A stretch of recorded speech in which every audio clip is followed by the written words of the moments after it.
যদি দুনিয়াতে মাদ্রাসার সাথে সম্পর্ক রেখে যায়, কোরআনের সাথে সম্পর্ক রেখে যায়, ইন্তেকাল তো সকলের হবে। যদি দুনিয়াতে কোরআনের সাথে সম্পর্ক রেখে যায়, কোরআন পড়তে পারো না, কোরআন পড়ার চেষ্টা করো, মাদ্রাসার সাথে সম্পর্ক রাখো, হুজুরদের সাথে সম্পর্ক রাখো। যদি কোরআন পড়ো, কোরআনের সাথে সম্পর্ক রাখো, কবরে যাওয়ার পরে দুইজন ফেরেশতা আসবে, এসে তোমাকে প্রশ্ন করার জন্য চাইবে। কোরআন তোমার মাথার উপরে থাকবে। যদি কোরআনের সাথে সম্পর্ক রাখো, কোরআন ডাক দিয়ে বলবেন, এই ফেরেশতারা কি চাও? বলতেছে এর কাছ থেকে প্রশ্নের জবাব নিব। বলে কি প্রশ্নের জবাব নিবা? আমাকে প্রশ্ন করো, আমি আল্লাহ তাআলার কালাম, আমি তোমার প্রশ্নের জবাব দিয়ে দিব। বলতেছে কেন তুমি প্রশ্নের জবাব দিবা? বলতেছেন ওই কোরআন, আল্লাহ তাআলার কোরআন ফেরেশতাদেরকে বলবে, ফেরেশতারা দুনিয়াতে এই বান্দা ঘুমাইতো না, এই বান্দা আমি কোরআন কি এত পড়া পড়তো, এই বান্দা শরীরের ঘামের টাকা মাদ্রাসায় দান করত, এই বান্দা ঘামের টাকা মসজিদে দান করত, এই বান্দা দিনের জন্য এত কষ্ট করত, আজকে সে আরামে ঘুমাইতেছে, তাকে ঘুমাইতে দাও। তার যত প্রশ্ন আছে আমাকে করো, আমি আল্লাহর কোরআন আজকে তোমার সব প্রশ্নের উত্তর দিয়া দে। কোরআন শাফাত করবে, কোরআন কোরআন শাফাত করবে, হাফেজে কোরআন।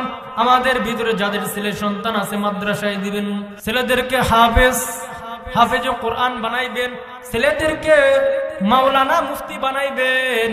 কিয়ামতের ময়দানে সুপারিশ করবে, ওই সময় সুপারিশ করবে। বর্তমান তো আমরা মনে করি যেই হুজুর ওই সুপারিশ করবে, যেটি হুজুর হইছে কিয়ামতের ময়দানে ওটি সুপারিশ করবে। না না, আল্লাহ বলেন মাগদাল্লাযী ইশফাউ ইনদাহু ইল্লা বিইذনি। আল্লাহ বলেন যে আলেম, যার আমল ভালো, যার ঈমান ভালো, যার মুআমালাত ভালো, যার মুশাহাদাত ভালো, যার মানুষের সাথে লেনদেন ভালো, যাকে আমি আল্লাহ রাব্বুল আলামিন কিয়ামতের ময়দানে সুপারিশ করার অর্ডার যাকে দিব, সেই সুপারিশ করতে পারবে। গায়ের জোরে না, আলেম হইছে এই জন্য সুপারিশ করব, চান্স না। আমল করতে হবে, আল্লাহ তাআলার কাছে গ্রহণযোগ্যতা হবে।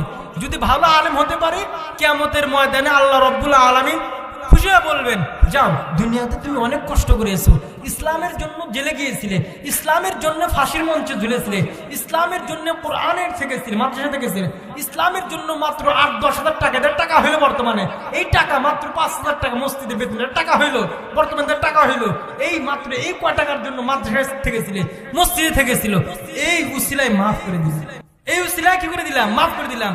বর্তমান এমন একটা জামানা, টাকা ছাড়া কিছুই চলে না, টাকা ছাড়া কিছুই চলে না। এই অবস্থার ভিতরে আলেমরা 5-6 হাজার টাকা মসজিদে কেমনে থাকে আপনার মাথায় ধরে না। এরপরেও আলেমদের বিরুদ্ধে কথা বলে, এরপরে হুজুরদের বিরুদ্ধে কথা বলে, এরপরে চড়াও কথা কন। হ্যাঁ, হুজুর এক তাইলেন না, হুজুর মাদ্রাসা ছুটি দিয়ে গেলেন, কয়টা বেতন দেন? এটা আমাদের খেয়াল রাখা দরকার। এটা ইসলামের খেদমত। একজন সুস্থ মানুষকে যদি বলি 5-10 হাজার টাকা 7 হাজার টাকা দেবো, প্রতিদিন এখানে থাকবা, কোনো কাজ করে পারবে না, কেটে থাকবো কোন গ্রামে, কেটে থাকবো কোন 5 হাজার টাকা দেবো, প্রতিদিন এখানে থাকবেন, কোনো কাজ করে পারবেন না, কেটে থাকবো কেউ? এই আলেমের বিরুদ্ধে কেমনে কথা বলেন? কিসের টাকা আছে মাদ্রাসা করা, কি টাকা আছে মসজিদে নামাজ পড়েন? দিন এগুলো কাজ ওলামায়ে কেরাম করবেন, আল্লাহ করতে বলেছেন, এই জন্য করি। এর বিরুদ্ধে যারা করো তাদের জাহান্নাম ছাড়া উপায় না। এরা আবু জেহেল, আগে তো আবু জেহেল ছিল, রাসূলের জামানা ছিল না, রাসূলের বিরোধিতা করতো। বর্তমান যারা আলেমের বিরোধিতা করে, ওরা আবু জেহেল, ওরাই উমাইয়া, ওরাই মুগীরা, ওরাই উদ্বা, ওরাই সাইবা, কোনো সন্দেহ নাই। তো মোহতারাম হাজির, আমরা এগুলোর সাথে দেখবো। আল্লাহ তাআলা সকলকে আমল করার তৌফিক দান করুন। ওয়া মা আলাইনা ইল্লাল বালাগ।